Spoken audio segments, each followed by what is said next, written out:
Hey, welcome back, Visions fans. Ready Player Will here. Another little classroom session, if you will. So 2 weeks ago when the anniversary dropped, the game gave a huge update to the Vision cards where essentially they gave party-wide buffs to certain elements or element users if you had that card equipment. So it affects a lot in terms of the balance of the game, how you might analyze certain characters, which cards get used, and how, what to expect going forward. So I figured good time to make a review kind of going over some of those things and give some thoughts overall on how it changes the game and the characters. So what are element buffs? Long story short, the UR and MR cards all have at the very bottom of WOTV Calc and in game, obviously, buffs to party if you are that element.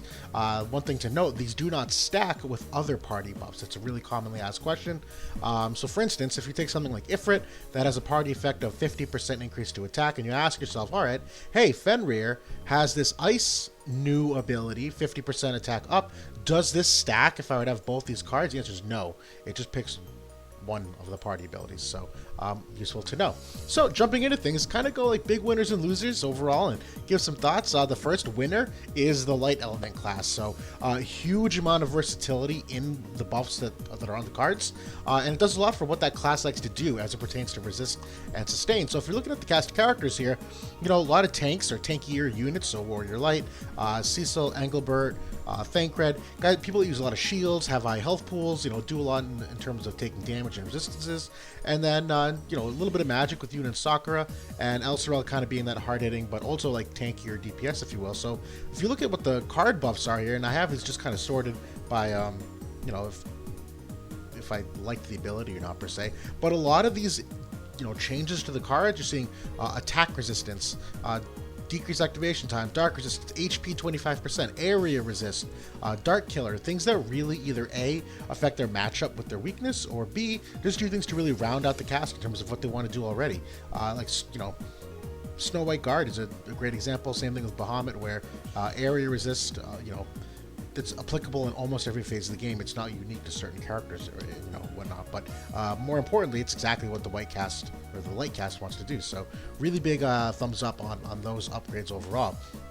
The next one, the dark units. So there's a ton to pick from, and it helps their elemental battle with the light units as well, but also does some things to make their cast better. So by and large, the dark cast is much more evasive, much more like glass cannony. We're like offensively potent, if that makes sense. And so a lot of the things here, so like the Black Rose one for accuracy of 25 really helps characters like Dwayne, and obviously helps just in terms of some of the evasion meta to like guaranteed hit your opponent, if that makes sense. Light resist, going against other dark comps, Kane is a really popular one, so Pierce resist, dark resist, and then the other things here that round out that offensive potency idea, so like crit damage going up, good things to add to their repertoire. So overall, I like it in particular too because just a ton of cards. So you have a bunch of different ways to potentially put these vision cards into your party to accentuate what you want to do with your dark units. Ice, another great one. So the thing with the ice units, they made great cards even better by and large. So the cast of ice is mainly slash, obviously like Rosa and Victoria kind of do some different things here, Medina as well. But by and large, they're like physical heavy units. So this attack of 50 on Fenrir like makes this card already even better than it was. Accuracy of 25. So I know like Agrius and Rosa in particular need a little bit of help in terms of accuracy. Well, all of a sudden they got it. Like throw on the Odin card and bam, 25 accuracy. And then same thing could be said for something like Sharpen Concentration, where obviously it's a missile-oriented card, but give it to Rosa, 15 on the man killer or extra human killer. So there's a lot here that kind of like helps what they want to do.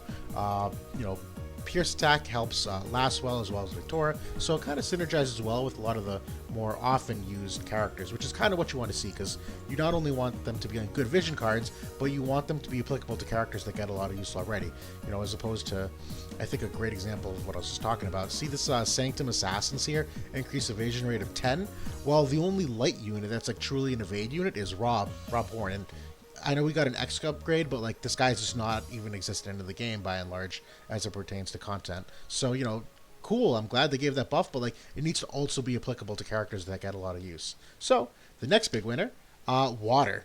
Really versatile buffs, kind of like the light, and they enhance what the good characters do and what the classes want to do. So the thing about the water units, There's a ton of variety in the characters. So you obviously like Eldyra being arithmetician, they have a good Pierce unit. Ramada and Tidus are similar as like evasive slash units. Victoria's a missile user. Miranda's kind of like utility driven with a time age, this and that. So they're although they are very different, they all work well in terms of, you know, you have a tank and you have a healer and you have someone who's got physical barriers and magic mitigation.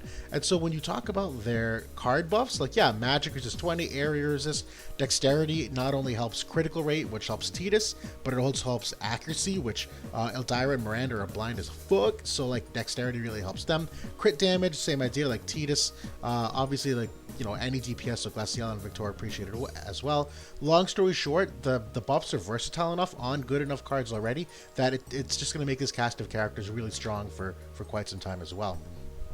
Getting on to the losers, Earth, big loser for me. So the thing is, such a small cast, the buffs on the cards aren't big enough to really incentivize their use. And by that, like, a lot of what you're doing here with the party buffs is it's an incentive to more mono element teams. So like put as many ice units on one team as possible so they all get the ice benefit. You know what I mean? Things to that effect. Well, if you're looking at the cast of Earth characters, there's kind of like the water units, like they're all really diverse, but they don't all really work together per se. So, you know, Venera's a good magic tank, Ryer's a good DPS, Kitone's more of an evade unit, Kilf is an anti-evade, like a bulkier magic unit, Eileen is straight pierce, but by and large, some of these characters just don't get very much use at all. And so if you're looking at, you know, what the cards are, sure, there are some decent cards in here, like Titan, but that's really it. The rest of them like aren't bad cards, but you don't see them often, and the buffs that they get don't do a lot to really like make the cast worth wanting to use.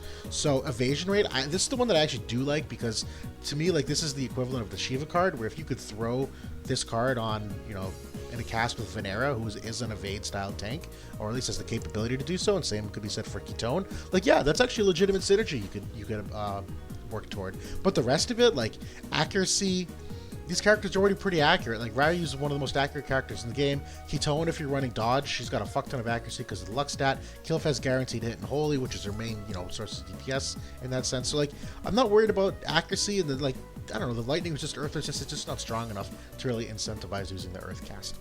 The next one, fire. So 4 out of the 5 URVCs are limited, and even though they are limited, they're also like not that popularly used. Like, some of them are okay, but you know, Death Machine's a great one, obviously, if it's, you know, the one that's not limited.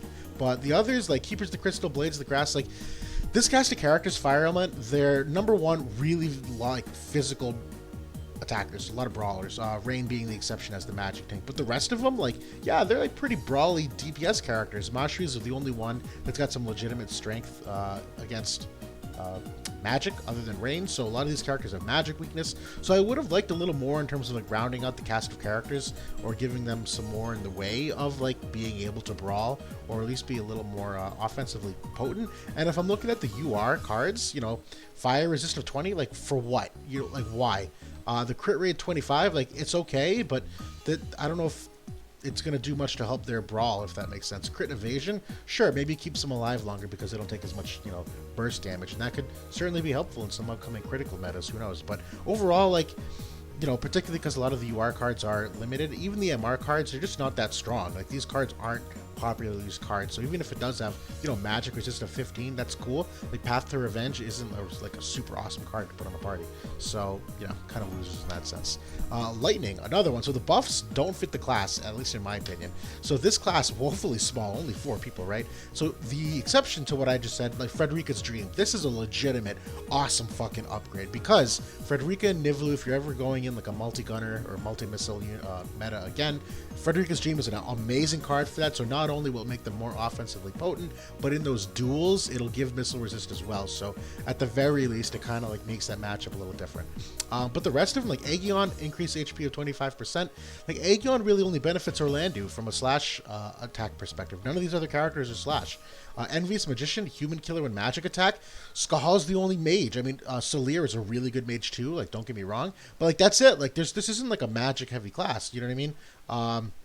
So some of these buffs just don't, you know, max damage 2500, super niche.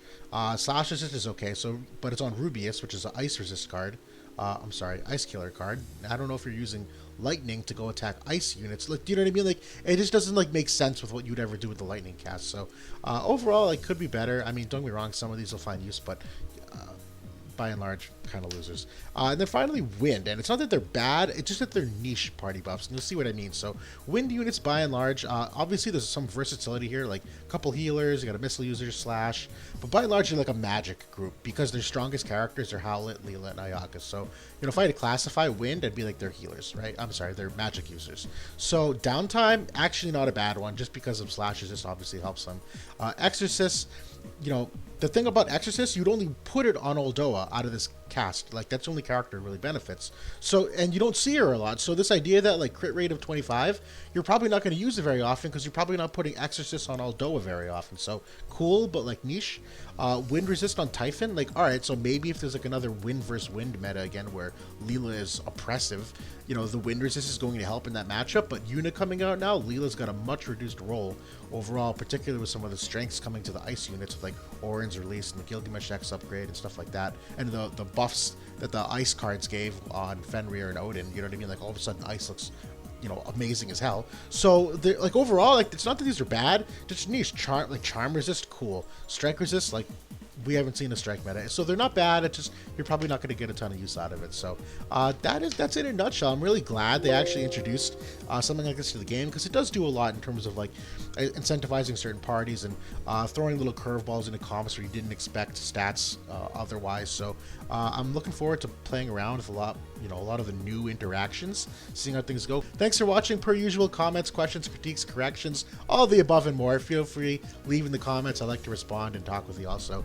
Good luck pulling on some of these vision cards, building up to max in order to get these, and looking forward to doing more content soon.